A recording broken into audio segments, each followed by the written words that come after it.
Because sometimes letting the universe handle the punishment is the best form of retaliation, the OP chooses to let karma take control. My sister Laura is the subject of this. Since it doesn't matter, I'll just call her by her given name. To put it simply, Laura wooed my fiancé into her orbit because she thought he was too affluent and attractive for a plain-looking girl like me. She thought he deserved someone gorgeous, so she offered herself, and that dumbass dick married her. Good for them, because I got rid of a cheater and found someone who actually deserved me. Hear me out, this is going to be a long one, because he goes back from 15 years ago when I was in my mid-20s. Now I am 42, Laura is 6 years younger than me and a complete opposite personality. She's the girl who gets the most attention in all family and social gatherings, and she ensured that she got one right from our childhood. She was more focused on getting dressed up and hanging out with friends. No doubt she's pretty and what you call dead-drop gorgeous, and she's proud of it. She leaves no opportunity to flaunt her superficial beauty and look down upon others who don't fit her beauty standard, like me. She was always critical of my dressing sense and made fun of my not-so-social nature. As a kid, I was more inclined towards academia, so I was mostly seen with my books and comics instead of putting makeup on my Barbie. I didn't even own a Barbie. Laura and I never shared a sisterly bond. She considered herself a fashionista while I was a plain-looking girl. That's what she called me, plain. Well, she was right to an extent. I'm a simple woman with no pomp and show, no over-the-top drama for attention. I'm calm and composed and like to be in my own space. Very early on, I left home from my high school, and I couldn't be more relieved. Who wants to be around an entitled brat? Life was pretty much fun with my busy schedule in medical school. I used to visit home during holidays or spring break, and that too I kept my trip short. Things got straightened out with Laura as we had minimal encounters. Laura dropped out of high school to pursue a career in fashion. Later she again dropped out of fashion school for a modeling career. Until I was in touch with her, she got 2 photo shoot projects for a local apparel brand in 5 years. I'm not sure if we can call this a successful modeling career, which she often refers to. If you think I'm mean, hold on. After I moved out of the house, the bitterness between Laura and me subsided. We met twice a year for a few days. She didn't get enough opportunity to piss me off, so we were cool. In my freshman year in college, I met James. He was quite senior to me. He was pursuing his master's while I was in freshman year for bachelor's degree.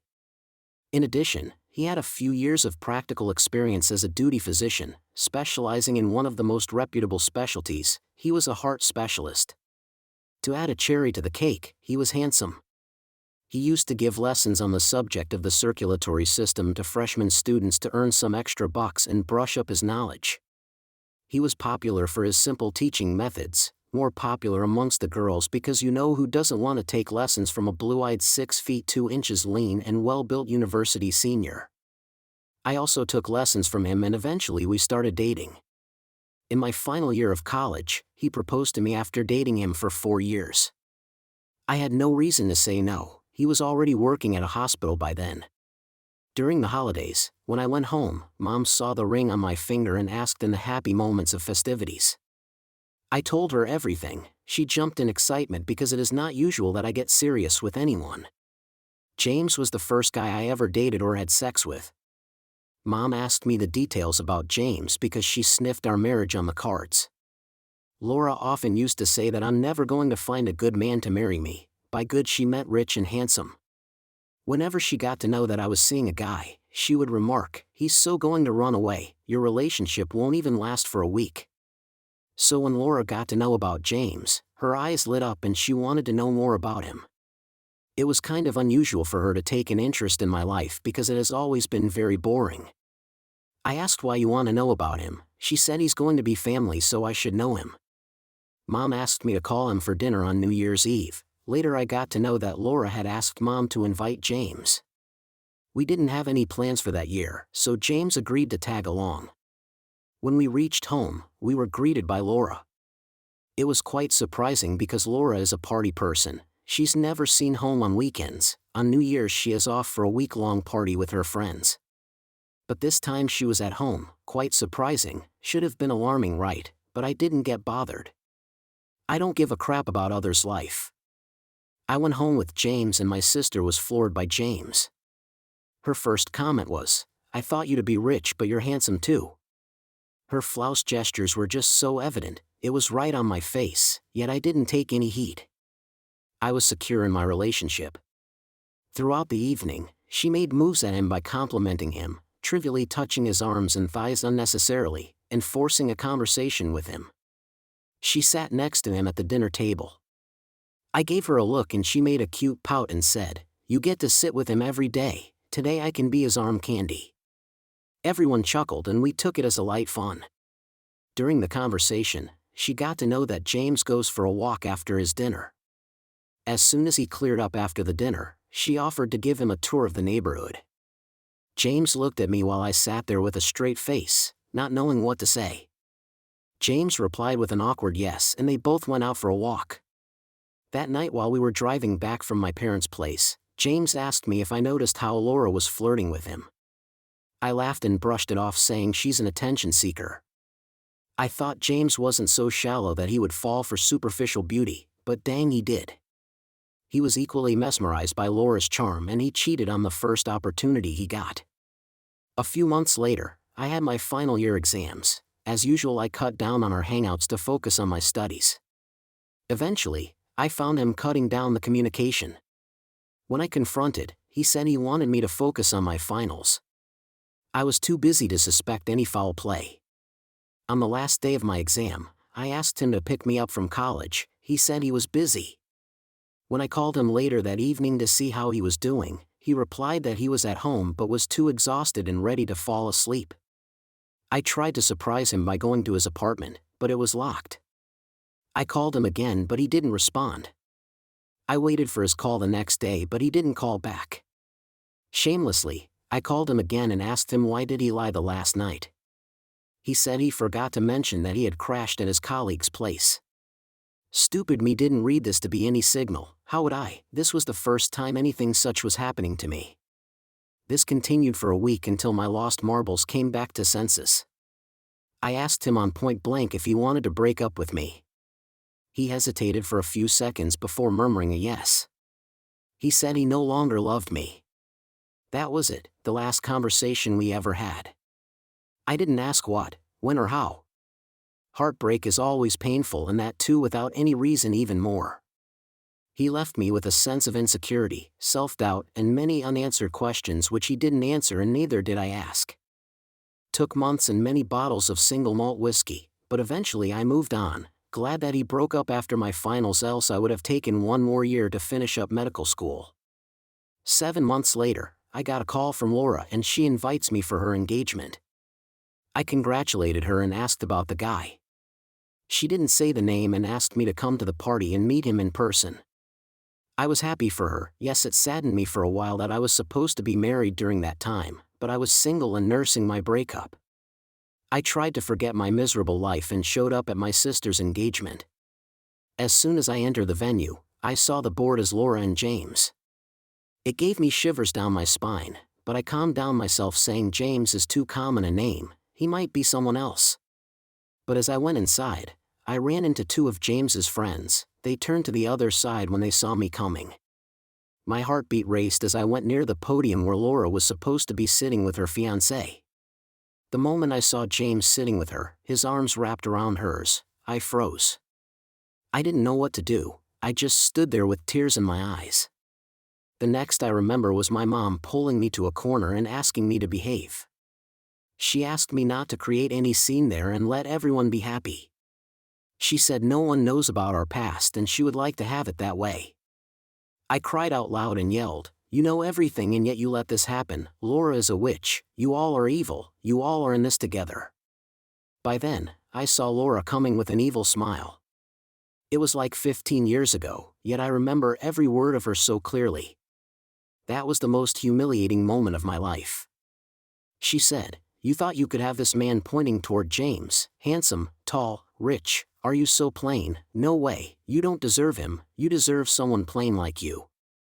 Do you see how beautiful we look together and how people are adoring us? Oh my God, so cute couple huh?" Everyone would have laughed. See you beside him. I wanted to slap her right across her face, but my mom stopped me and asked me to leave. She thought I was there to stop the engagement. She was yelling at me, "Why did you come here? Don't you have any self-respect?" I said I didn't know that this witch is effing him. Had I known I would have never shown my face. Laura denied to have invited me. She lied to Mom that she didn't invite me. Mom has asked her not to invite me because I would be hurt, but Laura deliberately invited to humiliate me. I left the place bawling and howling. My breakup pain bounced back. It would have been an understatement to say that it was difficult. It was the most traumatic phase of my life, the lowest point I would say. Luckily, I graduated with a good grade and got into a good hospital with hectic duty hours. I barely got time to think about anything. I deliberately kept myself busy. On off days I moved on. Years later, I met my husband at work. He's the board member of the hospital chain I work. We dated for 4 years and got married, and now we are proud parents of 2 kids. Fast forward to a week ago when I got a call from an unknown number. I answered the call and the person identified herself was Laura. Even after hearing her name, it took me a few seconds to realize she was my sister. P.S. Few of my patients' names are also Laura. I asked her why she called me. She was acting all so sweet, asking about my life and all. The Laura I know, she won't spare a second on me without any motive. I said, "Cut the crap and say what do you want?" She remained silent for a moment and said, "Actually, I need help. My husband James has gotten into trouble. A patient got post-surgery allergy and the hospital might sack him." I was like, "What can I do about it?" She said that James worked at one of the hospital chains whose board member is my husband, so my husband could save him from any severe punishment. By then, I had zoned out. I snapped at her not to call me ever again and we ain't going to help them. I didn't know that James was working for the same hospital chain as me. He was working at a different location. I looked up at the employee portal of the hospital and found James, but his current status showed suspended. I wanted to discuss this with my husband. I didn't want to dig out my past, so I let this slide. 2 days back, my mom showed up at my door, felt like I had seen a ghost. I cut them off since Laura's engagement day. She hugged me and cried, saying it was so good to see me after so many years, but I knew that her underlying motive behind all this sweetness was to save James's butt. My husband was home at the time. He heard out my mom's plea for helping her golden son-in-law. My husband said James is accused of medical negligence and there's an ongoing investigation against him. He said there's nothing he could do, and even if he could, he won't do it. He doesn't exercise his power for personal benefit. My mom bit her lips and left without saying a word. Yesterday, my husband came back from work and said that James's investigation had been concluded. He would be sacked from his job. But my husband has the power of letting him retain his medical license against a hefty penalty amount. He said he could ask the other board members to go leaning on James and not forward his case to state healthcare for further investigation. Now I'm going to fix. Should I forget my humiliation and help James, or should I make him pay the price of his deeds? Since I'm a doctor, I am aware of how challenging it is to earn an AIC medical degree and that a doctor's worst nightmare is losing their license. Listen, haven't you experienced enough? Laura wants to pull you back into the chaos to tidy up her mess, even though you've previously survived the storm of James's betrayal and her antics. Not in my opinion. You got your own life to live, your own family to take care of, and your own sanity to preserve. So I let Laura's circus act steal the spotlight once again. Sometimes the best way to win a game is not to play at all. Let James and Laura figure it out on their own mess. You've moved on, built a life for yourself, and you don't owe them a single thing. So hold your head high, OP, and let them deal with the fallout of their own actions. Trust me, you'll thank yourself later. Update 1, there was no need to post it here and get the opinion of you guys. What Laura and my mother did after that day had made it clear that they don't deserve any help. They are anything but narcissistic. Laura and Em have been hurling abuses at me on social media. I don't use Facebook much. This week when I opened it, I found I was tagged on several posts by Laura where she called me a vindictive witch for framing her husband. She has written a long post that I was jealous of her because James had dumped me and married her, and I was doing all this to avenge my betrayal. My mom had also jumped on the bandwagon and said that I had abused them and cut them off because I couldn't stand James getting married to Laura. Extended family has taken their side and commented that I had taken revenge too far by ripping off James's livelihood. Even James has commented that I was delusional and that he never loved me and he never proposed to me. He had always loved Laura, like what the F. I immediately untagged myself and blocked them. I told my husband not to spare James from any of the charges. In fact, he should be punished to the maximum for each of his felonies. My husband gave me a smirking look and said he had never seen me this angry. So James was officially sacked from the hospital and his case has been forwarded to the state healthcare department for license cancellation. So a fresh investigation would be conducted by the government body, and if he is found guilty of the charges that the hospital's claiming, he would lose his license and also go to prison. That's like a cherry on the cake. We'll update as the situation progresses. Right now I'm enjoying the drama with a basket of popcorn, yum yum. Edit, small clarification, Laura and my mom were not added to my social media account. The thing is I have an open account, so anybody could tag me in their post. I had not blocked them earlier because 15 years ago I wasn't using social media. Now they are blocked from social media and also my life. It seems like James's fairy tale has taken a rather abrupt turn, hasn't it? Like I said, karma's got a funny way of catching up with people, doesn't it? And it looks like James is finally getting a taste of his own medicine. Update 2, hello, can a person stoop now? I know so. James showed up at my workplace. Like I said, he worked at the same hospital chain as me but different location. He posed himself as a patient and came inside my chamber. He knew that there was no way I would have met him if he had come to see me. I immediately asked him to leave. He said he has paid a fee to consult me, so as a doctor I should treat him. Fair enough, I listened to his problems. Meanwhile, I swiftly switched on the voice recorder on my phone. I did this so that he couldn't trap me in another mess, and I'm glad I did. He was faking his health condition that he has gotten the flu and all. I acted professional and gave him the medication as per the symptoms, but he wasn't ready to leave and unnecessarily asked stupid questions. He started making unwanted advances. I asked him to stop and leave. He said, I wanted to apologize to you long back. I didn't intend to hurt you, but your sister trapped me and forced me into a relationship. Then she blackmailed me to marry her, else she would press molestation charges on me. I asked him to stop right there because all he spoke was complete BS. I could have called security on him, but I was really enjoying his desperation. Revenge is so sweet, I tell you. I heard him out with a satisfied smile. He went on to say, I know you still love me, that's why you still hurt and want to take your revenge.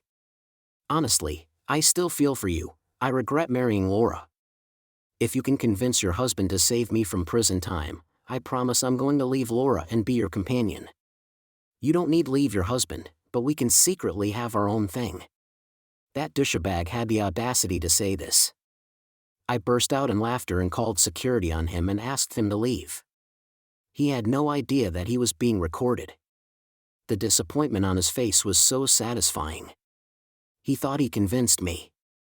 I texted Laura and wanted to send her the recordings of her low-life husband. I said, your loser husband visited my clinic posing as a patient. She said, I know, he tells me everything. We also know that you still love him. I can allow you to meet him to help him if you can save his license in prison time. Her response blew my mind. No point talking to her any further.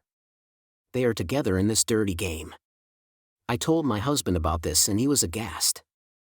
He said we could have sued him for the offering of bribes, but it would dig out my painful past. I said let him handle one charge at a time, but I'm going to do my bit to exact my revenge. I added Laura, James, my mom and other relatives on Facebook. Laura and James accepted it at once. Maybe they took it to be a positive sign for me. Then I wrote a long post about how Laura, James and my mom had been trying to manipulate me to help James skip prison time. I attached the screenshot of the conversation with Laura. I also turned the voice recordings into a still video with James and Laura's picture with the voice running in the background and uploaded it. That post just blew up with comments. I blocked Laura, James and Mom because I knew they would retaliate. my extended family and relatives expressed their disgust about Laura offering to let James meet me to get away with his negligence. Laura and my mom tried to contact me, but I had blocked their calls and voicemails. I spent the whole of yesterday and today reading the comments on the post. People have gone next level trolling Laura and James. My weekend couldn't be better. Oh, the audacity of some people never fails to amaze, does it? I mean, seriously, how delusional can one get? So let me get this straight. James the Casanova extraordinaire decides to grace your workplace with his presence, spins some ludicrous tale about your undying love for him, and then he has the nerve to suggest a secret arrangement behind Laura's back. And as if that weren't enough, Laura chimes in with her own brand of insanity, offering to allow you to meet her hubby if it means saving his sorry behind from prison. I mean, is this real? You've revealed their blatant antics to the world in a single, well-timed post, and the internet's reaction was absolutely brilliant. Nothing compares to spending a weekend sipping tea and watching the drama play out, after all. How would you have responded to this situation?